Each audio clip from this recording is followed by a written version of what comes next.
Welcome to another Dr. Sadler's Honest Review. This is a series in which I review books, usually fairly recent but sometimes classic, that have to do with practical philosophy in a very broad sense, so encompassing self-help, personal development, leadership, ethics, applied ethics, and all sorts of other things. And the book that I have for you today is not all that recent, but has made a huge impact. It's by Martha Nussbaum, and it's called Anger and Forgiveness, Resentment, Generosity, Justice. It came out in 2016. It's viewed as an important study and argument about the emotion of anger and some allied emotions, dispositions, other things that we can talk about, including moral concepts.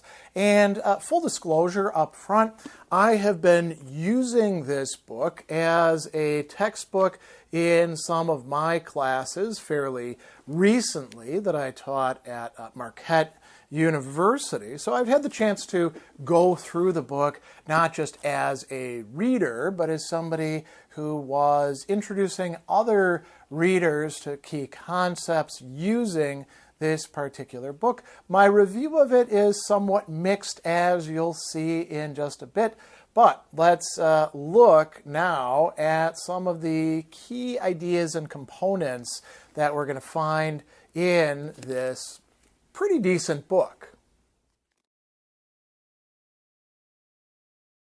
I always like to begin by concentrating on three thematic aspects, the three S's: style, the structure, and then providing some sort of summary of what the work is. So I think it's, in the title itself, Anger and Forgiveness. And I would say that anger gets a good bit more analysis than does forgiveness, so it's probably good that forgiveness comes second. And then resentment, generosity, justice. These are some other key ideas that figure in pretty heavily. And what Nussbaum is actually doing here is sort of alternating analysis and exposition with an overall argument that she is making about the emotion of anger and its connection with justice and injustice and forgiveness, or, alternate possibilities, like, for example, generosity, that we're going to look at here. And the overall argument that she is going to make is that anger is understandable, but not the most productive or ethically good response that a lot of people make it out to be. And in fact, it often generates all sorts of problems for, not only other people, but for oneself, and can get in the way of a number of things that we really do value. And she's going to explain why she thinks this is the case throughout the work itself. What we're getting here are insights and models and analyses and arguments and even some case studies in part. So I think if we want to look at the structure itself, you notice that it's set up in a, fairly standard academic way. And in the very first chapter, in the introduction, it starts out with a, striking set of images. What can we draw from these? And then goes into the typical, in chapter 1, in chapter 2, in chapter 3, laying out what the floor plan, if you like, or the itinerary of the book is going to be. And so what we get here, if you look at this, so we have a first chapter that's an introduction that's relatively short, in which Nussbaum is explaining what she's going to do. Then we have a longer chapter on anger itself, where she's engaging in some analysis of, what anger involves, how it works, looking at some case studies in order to provide some useful contrasts, right? So what she's doing there is isolating out and explaining the connection between different elements of anger as it's been traditionally understood, using philosophers and many other people to help with this as well. Then the third chapter is about forgiveness. And so it's engaging in some, quite interesting examinations and evaluations of what different people have had to say about forgiveness, making a really important distinction between types of forgiveness that we'll talk about in just a bit. And it's got an appendix, which is connecting it to, you could say, religious themes with the dies irae.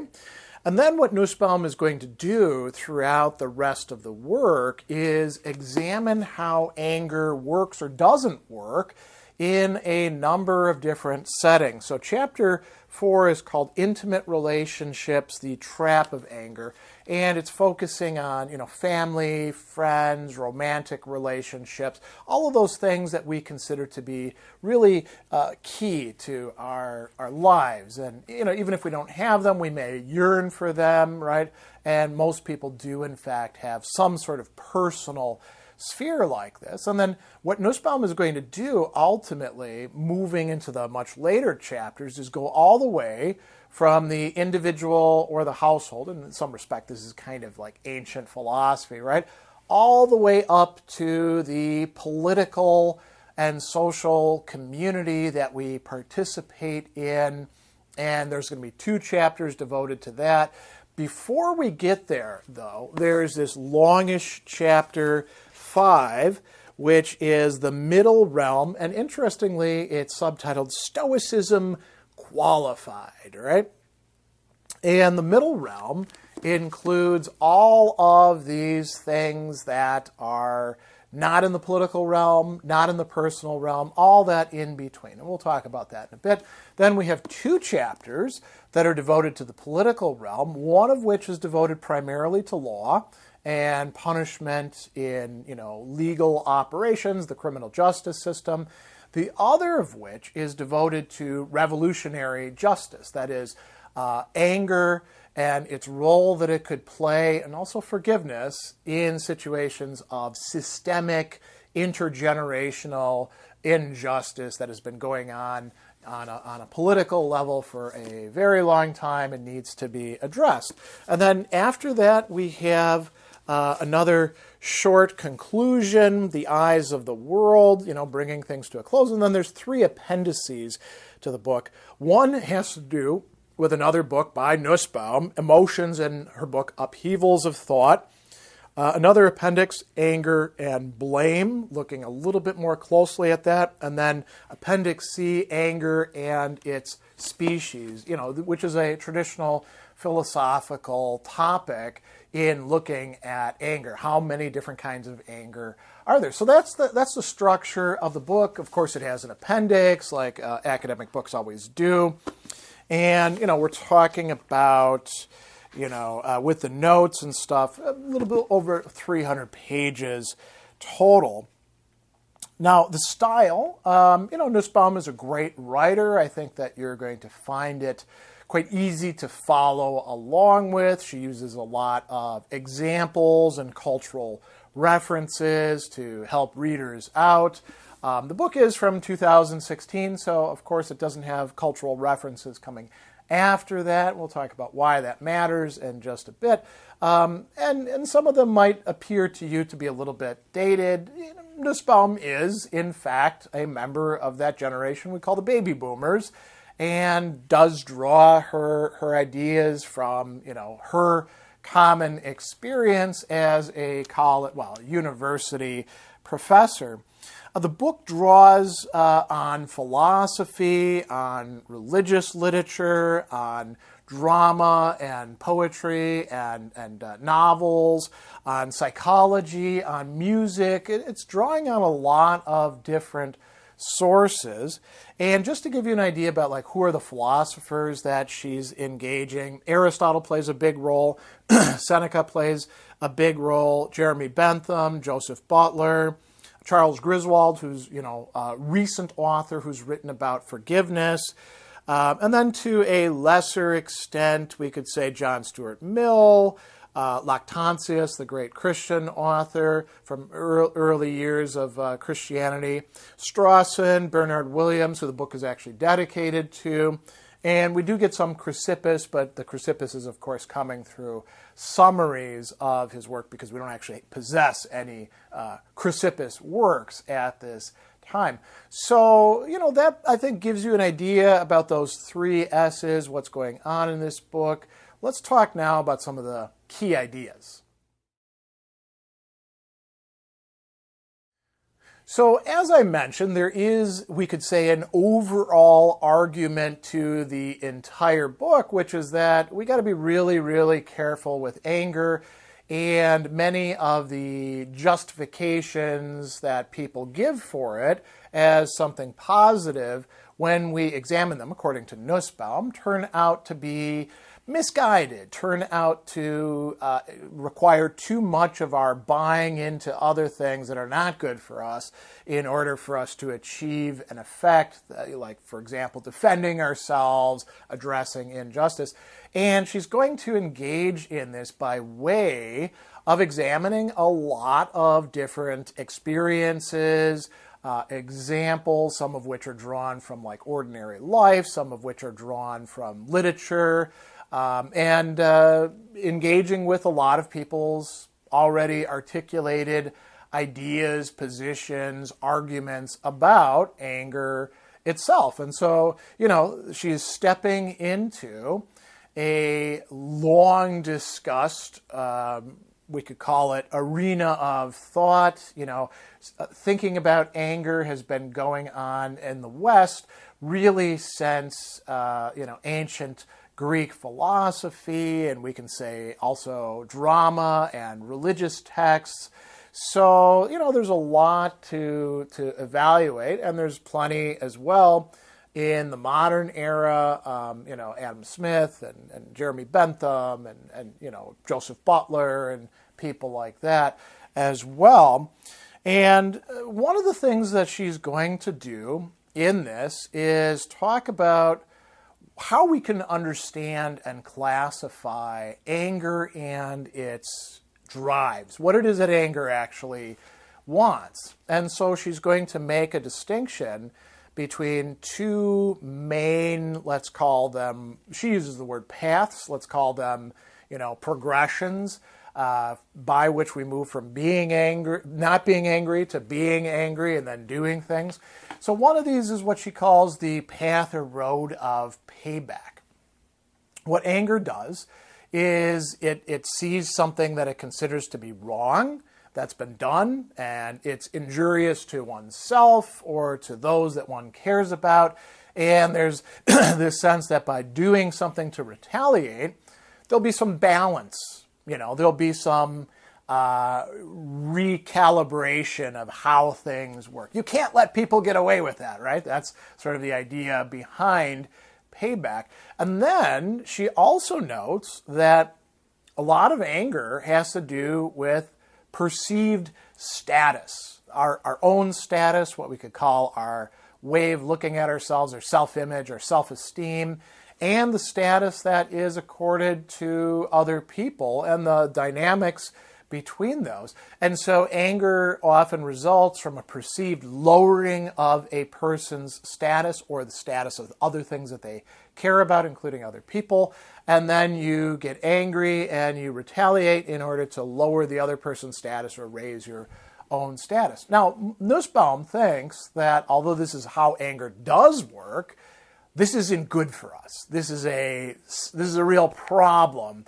And the payback idea really relies upon magical thinking. We can have what she calls well-founded reasons for feeling angry, but we're not actually going to make anything better by lowering other people's status.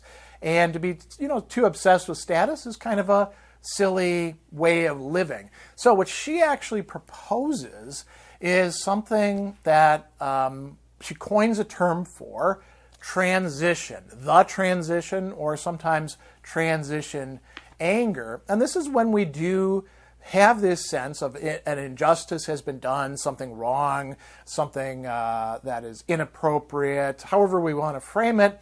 and we realize that and we take steps in a more rational way to address that. We may get angry at the start, but we're not relying on that anger as the driver for getting the things done that need to get done. And we may do it, in fact, without anger at all, although that's somewhat rare. And so Nussbaum is actually endorsing this transition, and she'll, talk about it to some degree. For example, one of the first discussions of it is in the section, Transition Anger, a Rational Emotion, Anger's Instrumental Roles, right? And so she says, I'm going to make up a term. It doesn't focus on status, nor does it even briefly want the suffering of the offender as a type of payback for the injury. It doesn't get involved in that type of magical thinking. It focuses on social welfare from the start, saying something should be done about this. It commits itself to a search for strategies, but it remains an open question whether the suffering of the offender will be among the most appealing. And then she says something quite interesting here. Is transition anger a species of anger? I really don't care how we answer this question. So she's saying it's not really that important that we say it stems from anger or is a beginning in anger, which is kind of a paradoxical thing to say in a book about anger where she's advocating transition anger, right?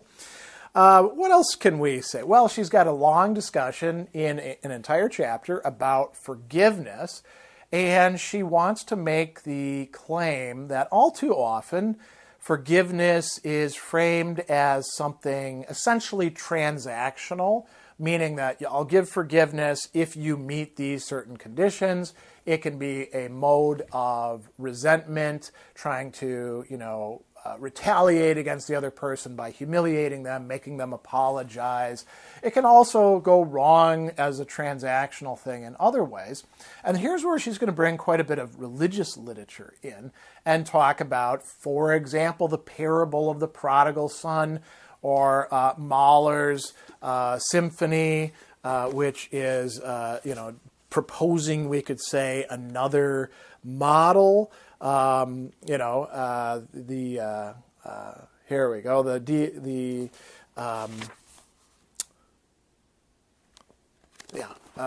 Composition introducing a resurrection without a judgment of everybody is good or bad or things like that. So she is actually proposing either unconditional forgiveness or something that goes beyond forgiveness altogether, generosity and love. And, we'll look in a bit whether this is realistic enough of a way of approaching things. It's certainly her position. We can go on. She discusses anger and a number of other related emotions that we might want to view as connected with anger, but also different from anger. Gratitude is one of these, and it's interesting because she does note that anger is against people when they do things that we perceive as bad to us or wrong to us.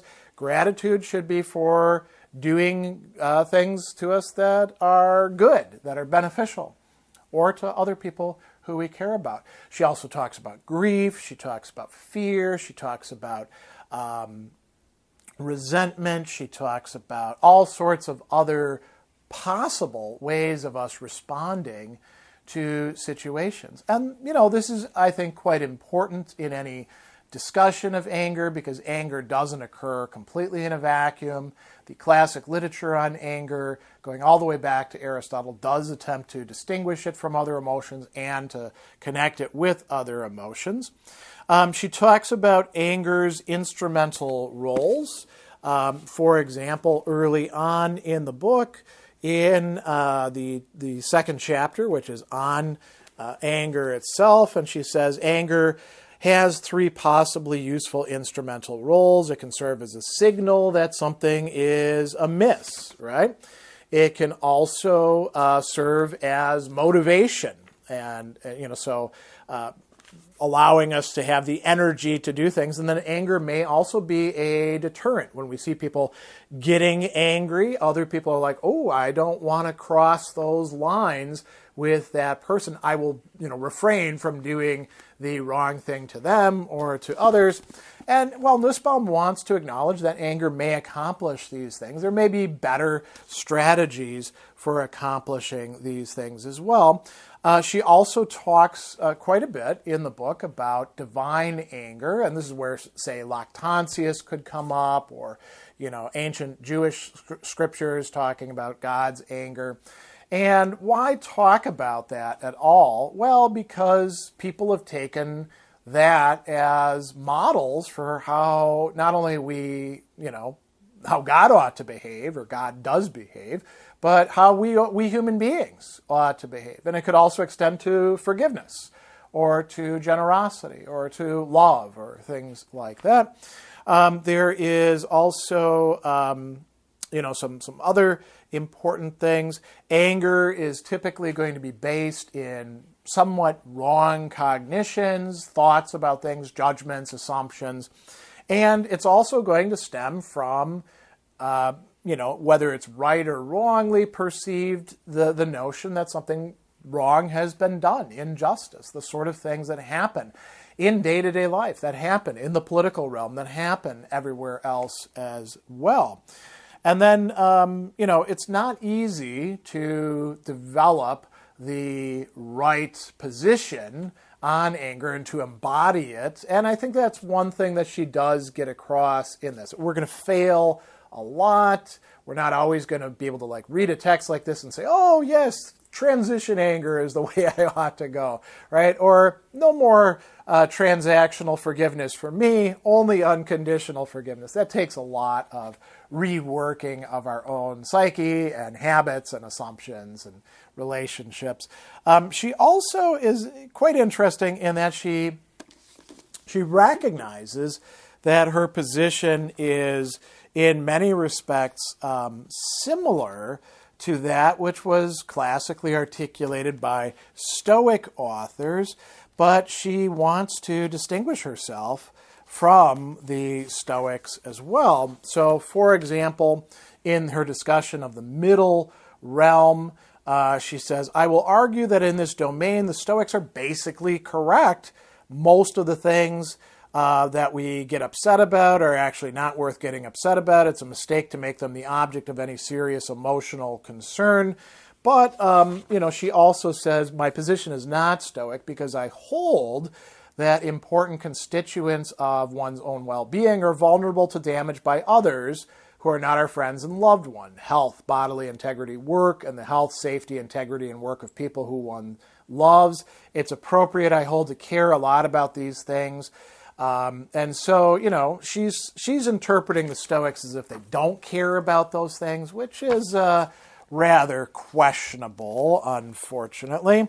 We can see as well that she tells us, this is in a section called Stoics on the Middle Realm, and she says, the Stoic critique of anger rests on their sweeping disparagement of the value of external goods, things not under the control of a person's reason and will. They insist that family and friends, health, bodily integrity, work, and political standing have no intrinsic value, and they do not even possess great instrumental value. Now, we'll talk about whether that's actually the Stoic position or not in just a bit, but that is her position. So she's, positioning the Stoics, as I think we can, at one extreme when it comes to anger, all sorts of other people along a continuum, and saying, I'm not quite over there, I'm over here instead. So those are some of the key ideas motivating and articulated within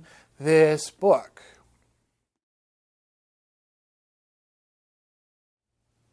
What are some of the particularly positive characteristics about this book? What are the good points that we can bring up before we start going into some of the legitimate criticisms of the work that we can raise? Well, it's Martha Nussbaum, so you're going to get a good book pretty much any time that you go and acquire one of her texts, she may be off on some things, but she's going to be off in interesting and well thought out ways that you can certainly learn something from in the process. And she does get a lot of things right, and she does helpfully frame things. That's one reason why I have been using this book as a textbook for classes during which the entire semester is devoted to thinking about the emotion of anger. And so, what we're going to find in here are a number of good introductory level analyses of, classic thinkers, contemporary psychologists, literary monuments, we could say. She begins by talking about the Eumenides, which you might or might not have read. If you haven't read it, you probably do want to read it because it's pretty awesome. Or Medea in Greek tragedy will come up a bit later on as well.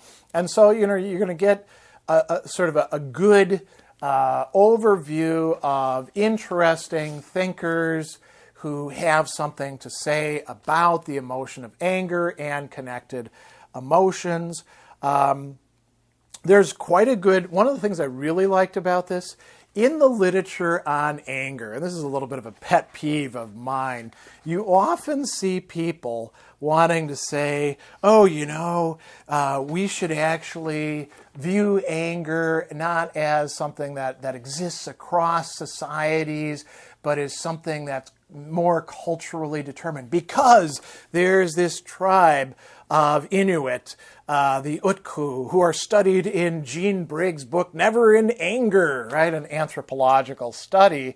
And they'll say, see, anger doesn't have to be in our life because these people view anger as childish and they try to, get people to not feel it at all. And I think that Nussbaum actually has quite a good, although short, examination of this discussion that's going on, saying, these claims shouldn't be made so strongly. Notice that they do view anger as childish, a threat to cooperation, for group survival in a very adverse climate. Anger in children is tolerated, but the experience of anger and its outward manifestation are viewed as inappropriate in adults. And, then she does sort of a critical analysis about Briggs' own engagements with them and says, we can't conclude that much from it. So I think that's good. There's a lot of good discussions of anger and its relation to gender, which is, in classic literature, I would say tends to be a weak point, and is a very important point for our present, right? Should people who are working for equality between men and women and see that there is inequality, should they rely upon anger as fuel for trying to reform institutions within society, for calling out injustice? These are some legitimate concerns. How are we vulnerable to each other? What ways should we engage with this? And we could think about other things as well, when she gets to the political discussions and we talk about how do we view criminals who do something that transgresses the norms of society and do hurt other people. How should we engage with them? Should we do it through anger? How should we think about race, particularly in situations where hardcore racism, both individual and systematic and intergenerational, is imposing injustice on people,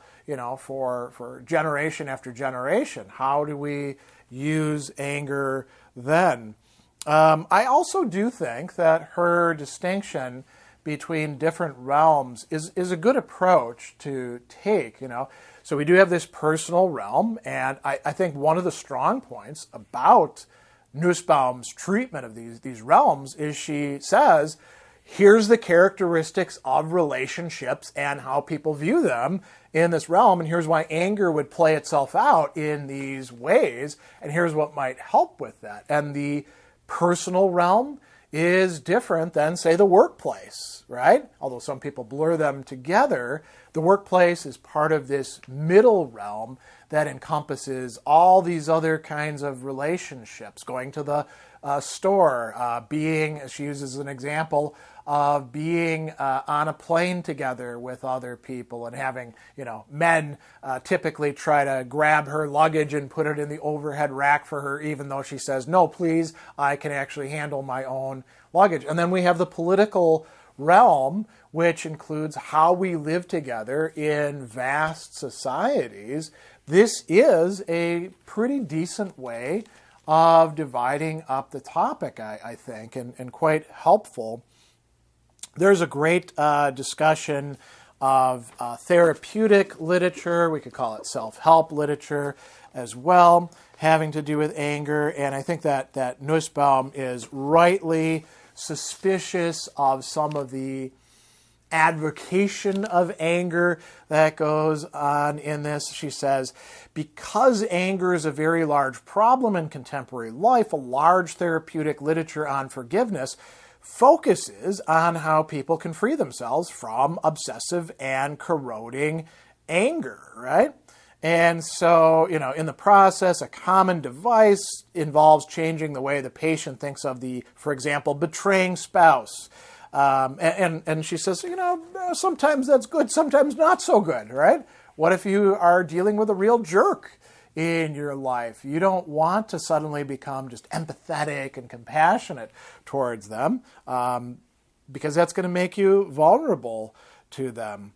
As I mentioned, I do use this as a textbook, and I find that it's a good springboard for discussions. One of the things that's nice about Nussbaum, besides the fact that she, where she's sometimes wrong, she's usually not 100% wrong, and she doesn't make huge, unqualified, sweeping assertions about stuff. It creates a environment, a literary environment, in which we can have some really productive disagreements and discussions and say, all right, what else could we say about this? Where can we build upon this? So I think this is quite a good book in those respects.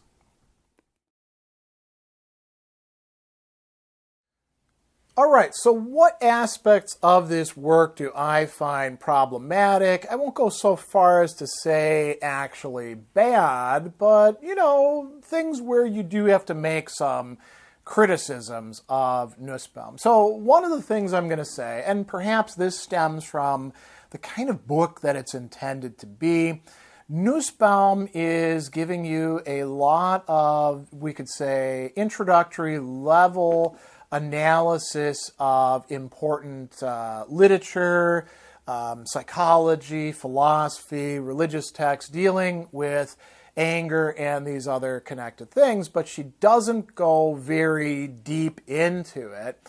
And some of the time you get the impression that although we know that she's, quite well read and learned, that she's kind of coasting on previous studies of these matters without really going back to the texts themselves and looking at them carefully and systematically. So you can't use this as a textbook by itself that'll give you like Aristotle's fuller conception of anger, or the Stoics. We're going to talk about them in just a moment.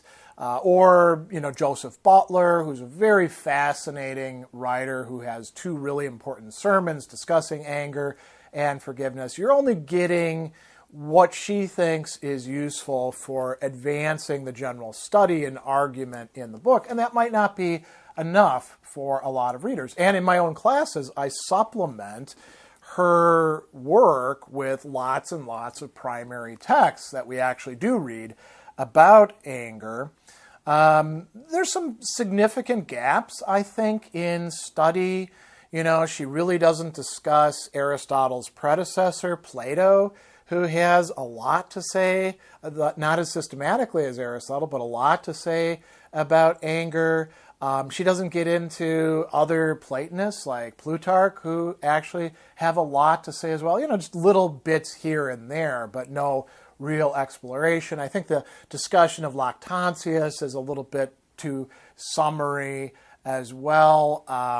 We could go on and on and on with examples where you're like, oh man, I wish she would have gone deeper into this. The one really key thinker from the Middle Ages who coins an idea that I think is really helpful, anger as being about the difficult good. Thomas Aquinas doesn't engage at all.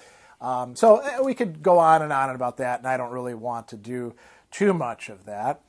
I think that the transition idea that she's expressing here is a really good one. I also think that it could have used additional fleshing out. I think that that would have benefited from, doing some case studies, some examples, and framing it for people. There might have actually been an entire appendix devoted to how do you do this, if it was going to be a more practically useful text. I think that, as I mentioned, I think this distinction between the personal, the political, and then what's in between is overall a good way to approach things because they are distinctive to each other. But I do have two main complaints. One is that the middle realm is just too multifarious. I think that it should have been broken down a bit more. Maybe there should be, more chapters devoted to what's in between the upper level and the level of individuals in individual relationships and families and friendships and things like that. I think that it could have used a lot more discussion of workplace and neighborhoods and things like that, the stuff that we really do find ourselves in. And it probably would be great if the examples that she was using weren't drawn so much from the experience of an upper middle class professor teaching at elite universities, who is a baby boomer and, more, let's say, relatable to the rest of us.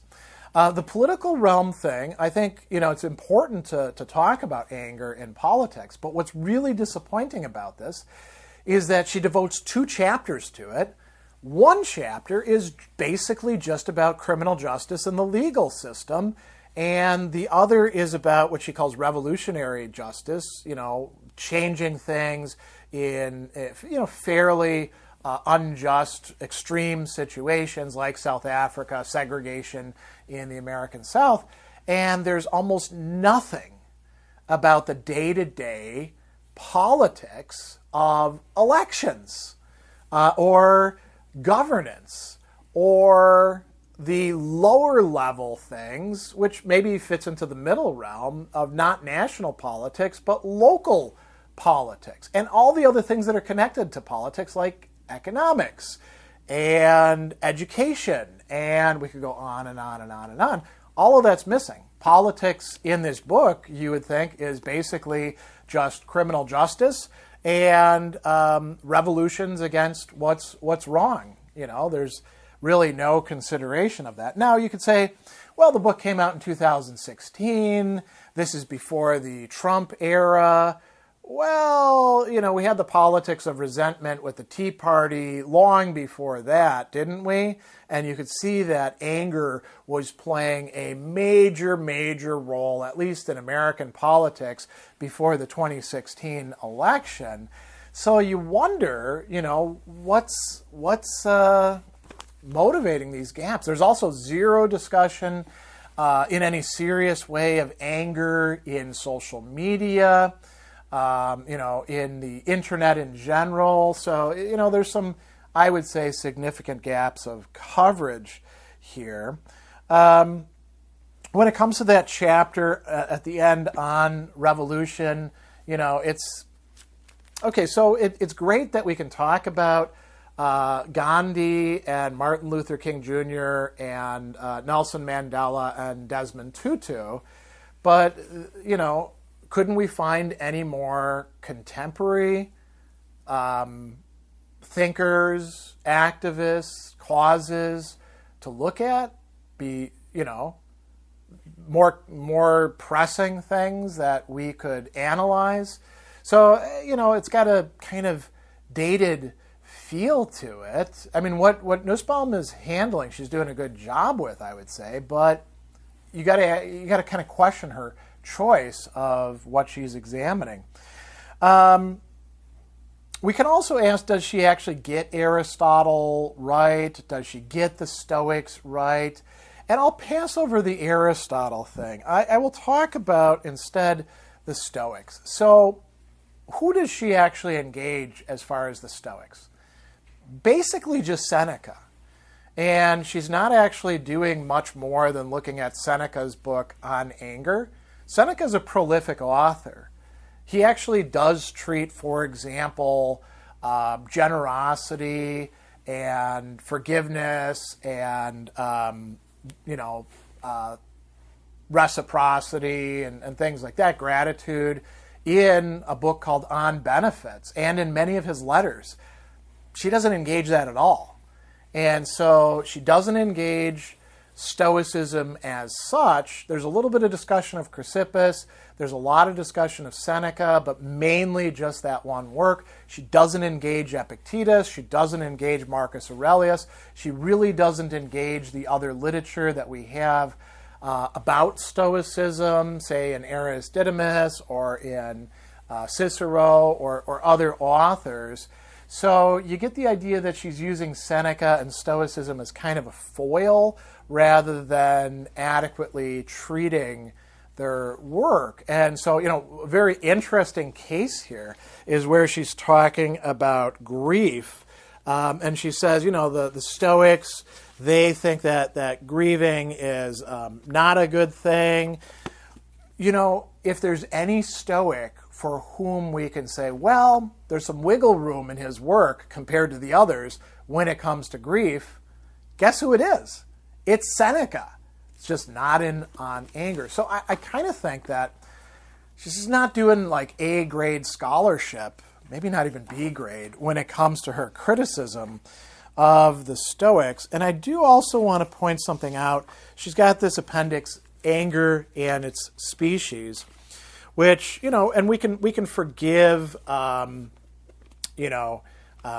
typos. She has a typo here about orge, where it's, this is a Greek word that's used for anger, right? And she tells us that the Stoics, considered anger mostly as orge, and then it's got an extra E in it. Somebody wasn't actually doing their editing work properly in this. It's understandable. It's the last one, so maybe that's the case. But she says, Stoics categorize anger. Orge is their generic term, as it is Aristotle's. That's wrong. Aristotle uses orge a lot. He also uses thumos, sometimes synonymously. It's hard to picture somebody as great a scholar as Martha Nussbaum of classic philosophy screwing this up, right? So you wonder what's going on there. The Stoics do not actually use orge as their generic term. All we got to do is go to Aristodemus or to Diogenes Laertes, or she even brings up, Cicero's Tusculan Disputations, and we find that the Stoics distinguished a number of different types of anger, orge being one of them, thumos being another, and then others being mixed in there as well. So you're like, what's going on here? This is not really careful scholarship. Where is she getting this stuff from? So those are some significant issues. There is one other thing that I'm going to point out as a quibble. Looking at the index, there's all sorts of interesting names in here. I kind of feel like some of the entries in the index have been, let's call it, plumped out to try to make it, and it didn't need to do this, to make it seem a little bit more engaging in a scholarly way of the thinker. So here's Hegel, right? Hegel is supposed to be showing up on pages 134 and 135. So you'd expect there to be like an actual discussion of Hegel's views. And Hegel actually does have views on the passions. And then what does she end up saying? Here's it. Of increasing importance to me over time is a point well made by Hegel. Taking note of the special clash of right with right that a tragic situation presents may help us well to think about the future, trying to create a future where such clashes do not face well-intentioned people. I still believe marking the difference between tragic choices and other situations of choice is extremely important, and that Hegel's forward-looking account of that importance, at any rate, is powerful. What is that?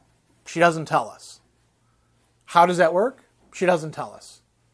What work would you find that in? She doesn't tell us. So, where's this coming from? Who knows? So I think that's a problem.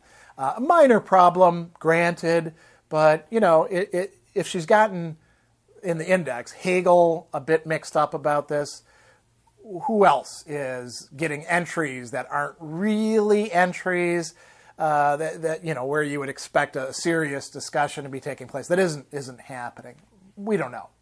So that's enough about the problematic aspects of the work. All right, so some final thoughts about the work. It's an important contribution to contemporary discussions about anger in a number of ways.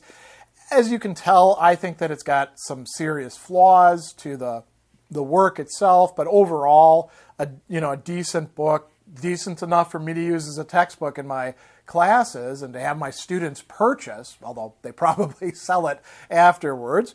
And I think you could learn quite a bit by taking Martha Nussbaum as your interlocutor. She's erudite, she's interesting, she's great at articulating arguments. There are some serious gaps within the coverage of the work, but it doesn't pretend to be an omnibus about anger altogether. And so I think that this could be useful for you for thinking about these topics and then going beyond the limitations of this book.